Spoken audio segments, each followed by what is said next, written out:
Olá, olá, meu nome é Matheus Jesus e hoje nessa aula vamos conversar sobre automação residencial, que é um assunto que, por mais que hoje esteja em ascensão, vocês vão ver que não é novidade.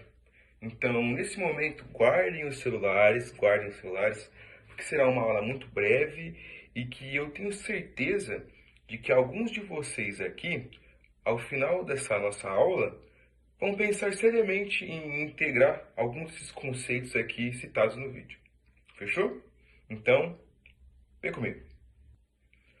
Lá pelos anos 80, mais ou menos, 75, esse conceito de automação residencial, também conhecido como domótica, vocês vão ver que eu vou utilizar esse termo mais vezes aqui para facilitar as coisas.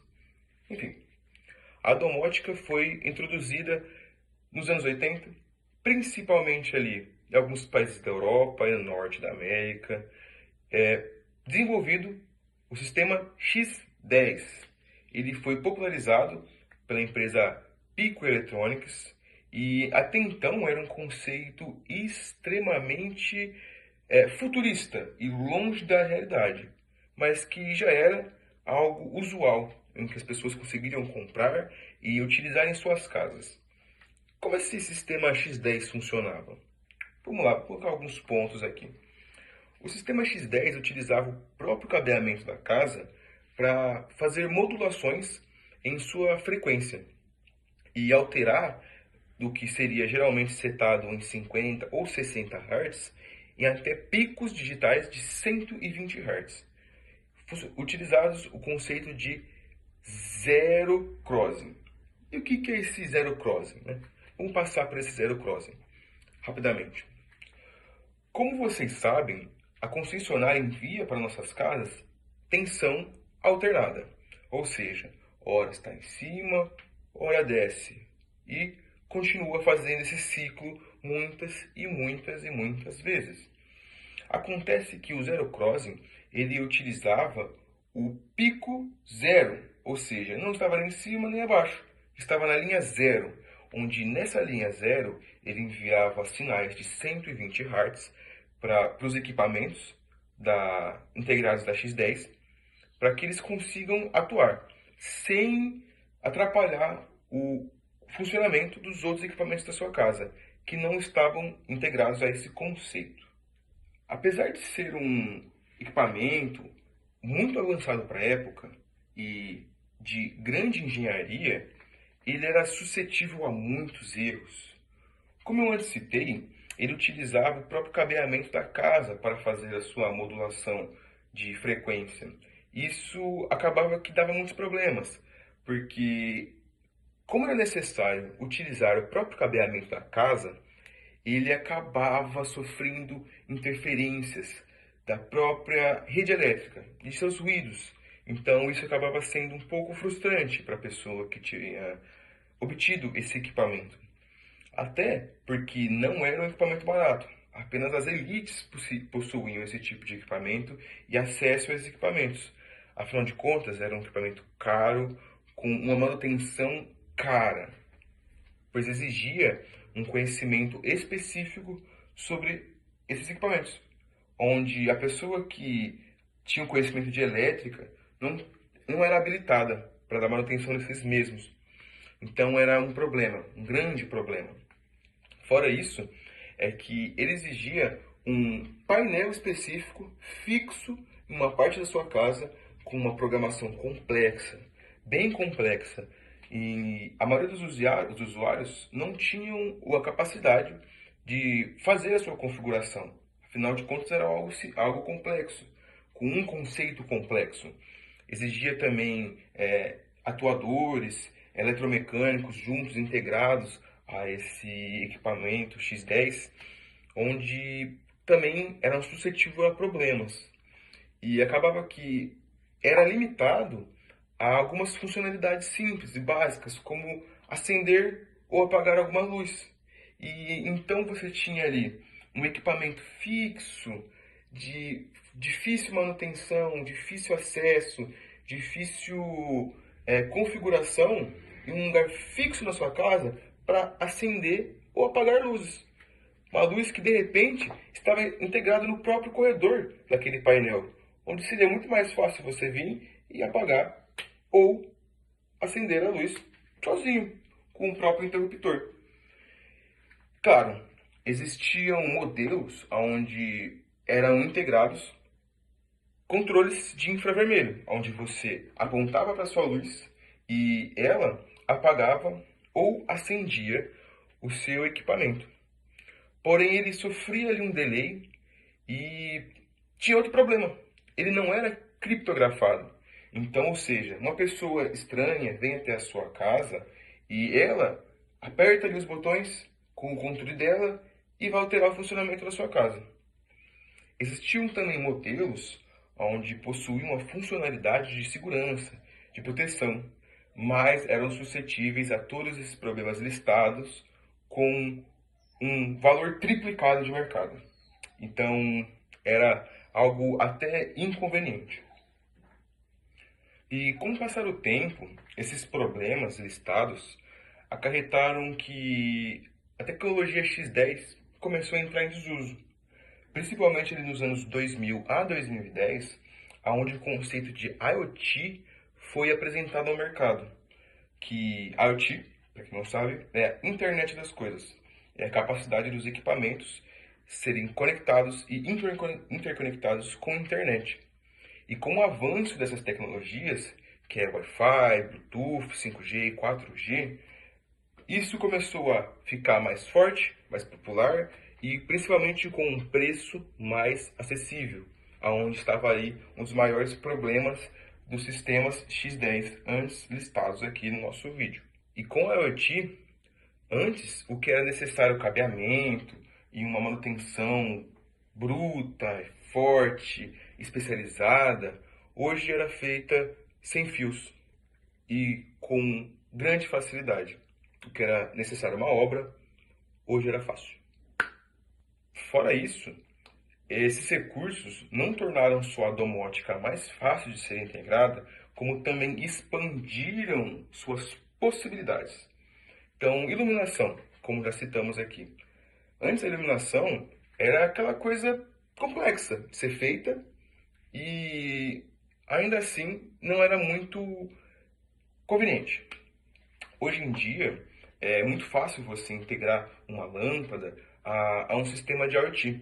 Essas lâmpadas não vêm apenas integradas, como também com funcionalidades específicas, como sensores de movimento. Então já não existe mais a necessidade de você integrar um sensor de movimento ao lado de uma lâmpada, para que os dois trabalhem entre si. Apenas uma lâmpada hoje consegue fazer essa atividade. Como se você consegue também configurar ela para que ela ative em um momento do dia e desative em outro momento do dia, também eliminando a necessidade de uma fotocélula, por exemplo. Esses equipamentos também, eles conseguem gravar dados dentro deles, né, que auxiliam a gente em algumas outras atividades. Também tem a questão dos equipamentos interconectados com a IoT. Então, tomadas, geladeiras, ar-condicionados, todos eles conectados à sua casa inteligente, que pode também te auxiliar muito e dar uma grande facilidade. Alguns equipamentos também integrados com segurança. Então, antes o que necessitava de uma obra grande, de pessoas trabalhando e que são capacitadas, especialistas em segurança, em câmeras, CFTV, hoje em dia você instala ali uma câmera simples, conecta ali na sua rede elétrica e configura na sua mão, na palma da sua mão, com o seu celular, e já vai estar conectado. Então isso ajudou muito, muito, muito, muito a que a IoT dominasse hoje o mercado de domótica. Fora isso, tudo que eu citei aqui agora relacionado à IoT possui um monitoramento de consumo de energia. Ou seja, a IoT não só ajuda você na sua praticidade e facilidade do dia a dia, como também salva o seu bolso. E você pode, com você e sua família, tracejar estratégias de economia. Olha só que bacana. Isso tudo é possível de acordo com os avanços da tecnologia. E para você aí que está assistindo a minha aula e acha que para ser um eletricista de sucesso é necessário apenas conhecer sobre cabos, contatores e disjuntores, já não é mais a realidade. Para que você seja um profissional diferenciado no mercado, é necessário que você domine essas tecnologias. Então, eu vou brevemente passar sobre alguns pontos para que a gente consiga entender o que é necessário para que a gente domine essas novas tecnologias. Vamos lá? Para que a IoT consiga funcionar de acordo, nós vamos precisar de alguns pontos que estejam alinhados. Primeiro, os equipamentos precisam estar aptos à interconexão com a internet e com a internet das coisas, né? Com a nossa IoT. Para utilizar uma lâmpada, hoje em dia ela precisa ser uma lâmpada conectada. Ou seja, ela precisa ter um módulo interno dela que permita que ela consiga conversar com os outros equipamentos em sua casa. E com alguma interface, algum aplicativo, qualquer coisa que possibilite você a pilotar essa lâmpada. Vamos usar o exemplo da lâmpada, né? Correto. Ela precisa, dentro dela, ter alguns módulos que permitam que ela seja pilotada. Logo após isso, ela precisa também ter a interconexão com os recursos sem fio, ou seja, Wi-Fi, 4G, 5G e Bluetooth. É necessário. Após isso, também é necessário que ela consiga, dentro desse módulo, gravar ou passar as informações, seja com uma nuvem ou com uma memória interna dentro dela. Mas é necessário que exista isso, senão também a gente não consegue fazer que ela funcione. E por final, é necessário uma interface homem-máquina. Essa interface pode ser o quê? Pode ser um painel web, pode ser um aplicativo ou pode ser um assistente eletrônico. Como vocês sabem, né? Alguns de vocês até têm em casa um assistente eletrônico. Os mais populares aí são a Alexa ou o Google Access e são equipamentos que também são integrados à IoT. E elas podem te ajudar a pilotar esses equipamentos, principalmente com os controles vocais, o que torna extremamente conveniente. Às vezes você está ocupado ali, fazendo alguma coisa, cozinhando, por exemplo, e sem a necessidade de você se locomover até um outro ambiente, você consegue fazer com que a assistente eletrônica te ajude através de comandos vocais. O ponto aqui é, a IoT, ela tem esse poder de transformar objetos que deveriam ser comuns no nosso dia a dia em objetos inteligentes, objetos que consigam conversar com você e melhor ainda, se eles conseguirem conversar entre si. Uma casa toda conectada consegue fazer com que a sua praticidade, sua comodidade seja muito maior. E por que isso? Isso acontece porque esses equipamentos conseguem coletar dados.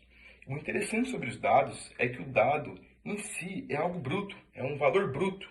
E que esse dado, ele, quando tratado, consegue ser convertido em informações sobre você, sobre sua família, sobre seus gostos, suas preferências. Então, de repente, em um período de um mês, você vai, em um período específico do dia, ligar uma luz ali, num período específico, para fazer uma atividade específica, e quem sabe ele consegue pegar esses dados sobre você, transformar as informações, e antes de você chegar lá, ele consegue antecipar os seus passos e fazer esse tipo de atividade para você. Show de bola, né? Afinal de contas, a domótica serve para isso. A domótica é a sua praticidade. Podemos declarar que a domótica é a sua comodidade. Serve para a sua comodidade. Bom, eu não posso me estender mais. Infelizmente, meu tempo está acabando. Como eu disse para você, seria uma aula breve, uma aula bem rápida. Agora você sim está autorizado a pegar o seu celular. Acredito que você esteja com vontade de entrar na internet, ver já algum equipamento para introduzir na sua casa inteligente.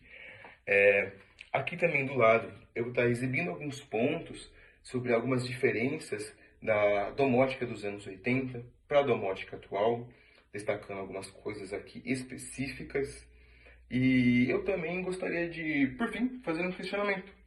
Por que apenas pensamos na domótica antiga e a domótica atual? Podemos também pensar na domótica do futuro, onde será bem interessante nós pensarmos em algumas coisas, em como a nossa Smart Home vai ter uma capacidade de raciocínio e predizer melhor nossos gostos, nossas preferências, nossas informações, também melhorar a acessibilidade das pessoas que têm algum movimento prejudicado. É muito interessante e existem alguns estudos já que falam sobre Smart Cities. Então, são cidades inteligentes que conversam com as nossas casas inteligentes. Um exemplo bem simples, eu posso dar aqui para vocês. De repente, uma cidade conectada que fala para nossas casas que hoje vai chover em determinado momento do dia. Então, nossa casa vai sozinha e já fecha as janelas. Bem interessante, né? Bom, demais, deixarei aqui na descrição desse vídeo algumas fontes, caso vocês queiram conferir, alguns vídeos bem interessantes também sobre a domótica dos anos 80 e a nossa domótica atual. E por hoje é só. Espero que tenham tido proveito da nossa aula de hoje. E adeus.